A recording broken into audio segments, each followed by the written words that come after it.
Hi, this is Kavita Suresh Kumar, and in this video I am going to demonstrate how to change quality profile parent in SonarCube Cloud.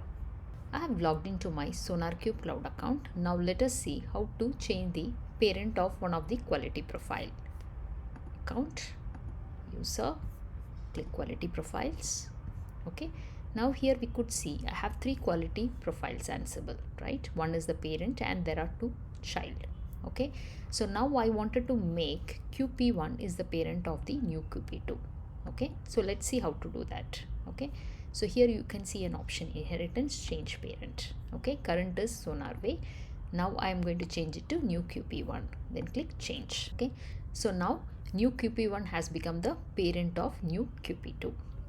In this demo, we have seen how to change the parent of a SonarCube Cloud quality profile. If you like this demo, please do like, share and subscribe. Thanks for watching the demo.